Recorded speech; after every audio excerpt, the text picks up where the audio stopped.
Hello' students, মই জ্যোতিকা আকৌ আহিছোঁ তোমালোকৰ মাজলৈ চেপ্টাৰ 4 পৰমাণুৰ গঠনৰ শেষটো পাৰ্ট লৈ। ঠিক আছে, আজিৰ পাৰ্টত সৰু কথা এটা জানিম, অলপমানহে আছে পাৰ্টটোৰ বাকী। তো চাবা, আজি আমি কি শিকিম? আজি শিকিম পাৰমাণৱিক ভৰ।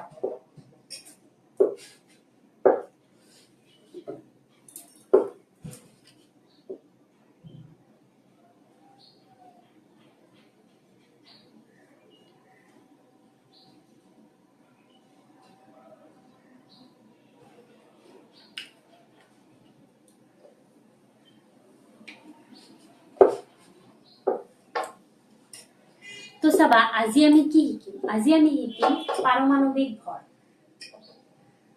পাৰমাণৱিক ভৰ আৰু পাৰমাণৱিক সংখ্যা।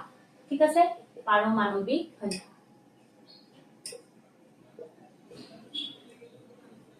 চাবা, কোনো এটা পৰমাণু, ধৰা হল পৰমাণুটো আমি যদি কাৰ্বন লওঁ, কাৰ্বন 6। ঠিক আছে, কোনো এটা পৰমাণুৰ আমাৰ যি প্ৰটনৰ সংখ্যা, তাক আমি জেনেৰেলি কি বুলি কওঁ? পাৰমাণৱিক সংখ্যা। আৰু তাৰ এই নিউক্লিয়াছৰ যি ভৰ, তাক আমি কি বুলি কম? পাৰমাণৱিক ভৰ। নিউক্লিয়াছত আমাৰ জেনেৰেলি কি থাকে? নিউক্লিয়াছত থাকে আমাৰ প্ৰটন প্লাছ নিউট্ৰন। তাৰমানে এই প্ৰটন আৰু এই নিউট্ৰন, এই দুটা মিলি যিখিনি ভৰ হ'ব, সেইখিনি ভৰক আমি কি বুলি কম? পাৰমাণৱিক ভৰ। আৰু ইয়াত প্ৰটন যিমানটা প্ৰেজেন্ট আছে, যিমানটা প্ৰটন আছে, আমি ইয়াক কি বুলি কম? পাৰমাণৱিক সংখ্যা। ইলেক্ট্ৰনৰ সংখ্যাবোৰ কিয় ধৰা নহয়?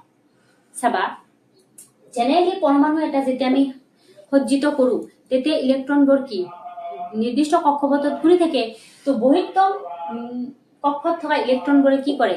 ৰাসায়নিক বিক্ৰিয়াত অংশগ্ৰহণ কৰে। কেতিয়াবা ইলেক্ট্ৰন খিনি ওলাই দিব লগা হয়, কেতিয়াবা ইলেক্ট্ৰনে ভাগ বতৰা কৰে। এনেকুৱা ধৰণৰ ইলেক্ট্ৰনবোৰ কি কৰি থাকে? বিভিন্ন ধৰণৰ বিক্ৰিয়াত অংশগ্ৰহণ কৰি থাকে, যাৰ ফলত আমি ইলেক্ট্ৰনৰ সঠিক পৰিমাণটো তুলি ধৰিব নোৱাৰো। কাৰণ পাৰমাণৱিক সংখ্যা বুলিলে আমাৰ এটা নিৰ্দিষ্ট মান লাগিব। সো যিহেতু প্ৰটনটো আমাৰ নিউক্লিয়াছৰ কেন্দ্ৰত প্ৰটন আমাৰ থাকে, আৰু প্ৰটনক আমি উলিয়াবও নোৱাৰো, দিবও নোৱাৰো, সেইবাবে প্ৰটনৰ সংখ্যাটোকে আমি কি পাৰমাণৱিক সংখ্যা বুলি কৈছো। আৰু প্ৰটন আৰু নিউট্ৰনৰ সংখ্যাক একেলগে কি পাৰমাণৱিক ভৰ বুলি কৈছো। তে পাৰমাণৱিক সংখ্যাক আমি এটা চিহ্নৰে গম পাম, তাক আমি কি জেড বুলি কম। ঠিক আছে, তাৰমানে কাৰ্বনৰ ক্ষেত্ৰত জেড ইজ ইকুৱেল টু কিমান? 7। এতিয়া কাৰ্বনৰ ভৰ কিমান? কাৰ্বনৰ ভৰ হল 12U। ঠিক আছে, তাৰ মানে কাৰ্বনত কি 6U প্ৰটন আছে আৰু 6U কি আছে? নিউট্ৰন আছে, যাৰ বাবে ইয়াৰে আমাৰ ভৰ কিমান হ'ব? 12U। ঠিক তেনেদৰে যদি আমি নাইট্ৰজেন লওঁ, নাইট্ৰজেনৰ আমাৰ পাৰমাণৱিক সংখ্যা কিমান? 7। নাইট্ৰজেনৰ পাৰমাণৱিক সংখ্যা আমাৰ 7। তো নাইট্ৰজেনৰ আমাৰ জেনেৰেলি কি হয়? কিমানটা প্ৰটন আছে? 7U প্ৰটন আছে আৰু নিউট্ৰন আছে 7U। সো ইয়াৰে ভৰ কিমান হ'ব? 14U। ঠিক আছে, তো এনেকৈ আমি ভৰ সংখ্যা ওলাও আৰু এনেকৈ পাৰমাণৱিক সংখ্যা ওলাও। পাৰমাণৱিক ভৰ আৰু পাৰমাণৱিক সংখ্যাৰ কনচেপ্টটো তোমালোকে বুজি পাইছা। এতিয়া চাবা, কোনো এটা মৌলৰ চিহ্ন আমি কেনেকৈ লিখিম? ধৰা হল মৌল এটা যদি আমি সম্পূৰ্ণৰূপে দেখুৱাব বিচাৰো, আমি এনেকৈ লিখিম। মৌলটোৰ চিহ্ন ইফালে লিখিম আমাৰ ভৰ সংখ্যা, আৰু তলত লিখিম আমাৰ কিমান? পাৰমাণৱিক সংখ্যা। তো এইটোৰ ওপৰত বেছ কৰি কিন্তু আমি অলপ আগতে যে কাৰ্বন লিখিছিলো, কাৰ্বন কেনেকৈ লিখিব পাৰিম? ইয়াত 12, ইয়াত কি লিখিম? 6। নাইট্ৰজেন লিখিছিলো, ইয়াত কিমান লিখিম? 14, ইয়াত লিখিম 7। ঠিক আছে, এতিয়া আৰু এটা টপিক আহিল আইসোটপ। এইটোৰ ওপৰত কিন্তু প্ৰতি বছৰে প্ৰশ্ন থাকেই। ক্লাছ 9ৰ যি এনুৱেল এক্সামত কিন্তু আইসোটপৰ ওপৰত প্ৰশ্ন পাবাই। ইয়াক অসমীয়াত কয় আমাৰ সমস্থানিক। জেনেৰেলি আইসোটপ কি হয়? আমাৰ পৃথিৱীত যদিও আমি একে পাৰমাণৱিক সংখ্যাৰ মৌল পাওঁ, তথাপিও কিছুমান মৌল আমাৰ এনেকুৱা হয় যাৰ কি পাৰমাণৱিক সংখ্যা একে, কিন্তু ভৰ সংখ্যা বেলেগ বেলেগ। যিবোৰ মৌলৰ আমাৰ ভৰ সংখ্যা বেলেগ বেলেগ কিন্তু পাৰমাণৱিক সংখ্যা একে, তাক আমি কি সমস্থানিক বা আইসোটপ বুলি কম যাৰ পাৰমাণৱিক সংখ্যা একে কিন্তু ভৰ সংখ্যা বেলেগ বেলেগ সেই মৌলবোৰক সমস্থানিক বুলি কম তো আমি এটা উদাহৰণ ল'ব পাৰো হাইড্ৰোজেনত তিনি ধৰণৰ সমস্থানিক আমাৰ পৃথিৱীত পোৱা যায় এটা হ'ল হাইড্ৰোজেন এটা হ'ল ডিউটেৰিয়াম আৰু এটা হ'ল ট্ৰিটিয়াম তো ইয়াৰ ক্ষেত্ৰত লক্ষ্য কৰিবা যে এই হাইড্ৰোজেনৰ পাৰমাণৱিক সংখ্যা 1 আৰু ভৰ সংখ্যাও 1 ডিউটেৰিয়ামৰ পাৰমাণৱিক সংখ্যা 1 ভৰ সংখ্যা 2 ট্ৰিটিয়ামৰ পাৰমাণৱিক সংখ্যা 1 আৰু ভৰ সংখ্যা আমাৰ কি হয় 3 ঠিক আছে তো তেনে ধৰণে আমি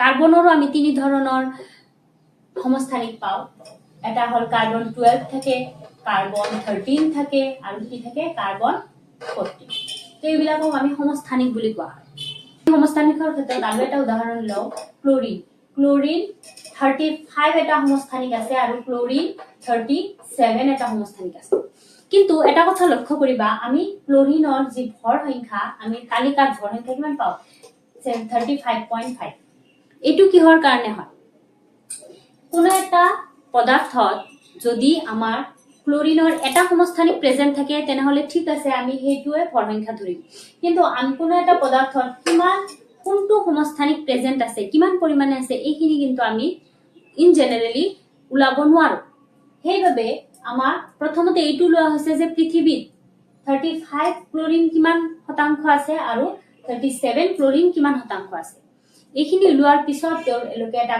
গড় সমস্থানিকৰ মান উলাইছে গড় ভৰ সংখ্যা উলাইছে যেটো আমাৰ কি ইউনিভাৰ্সালি সকলোতে ব্যৱহাৰ কৰা হয় আমাৰ 35 ক্লোৰিন পৃথিৱীত আছে 75% আৰু 37 ক্লোৰিন আছে আমাৰ 25% যদি আমি ইয়াৰে গড় উলাওক মান হ'ব 35 into 75 by 100 plus 37 into 25 by 100 ঠিক আছে তো ইয়াৰে আমি কিমান পাম ক্যালকুলেশন কৰিলে 35.5 তাৰ মানে ক্লোৰিনৰ আমাৰ গড় ভৰ সংখ্যা বা গড় ভৰ কিমান হ'ব 35.5 ইউ ঠিক আছে বুজি পাইছা তো সমস্থানিকৰ প্ৰয়োগ কিন্তু এক্সামত আহে প্ৰয়োগ এই এক্সামত ডাইৰেক্ট 1 or 2 মাৰ্কছৰ কোৱেশ্চন দি দিয়ে যে সমস্থানিকৰ দুটা প্ৰয়োগ লিখা তো এটা প্ৰয়োগ চাবা ইউৰেনিয়ামৰ যি সমস্থানিক আছে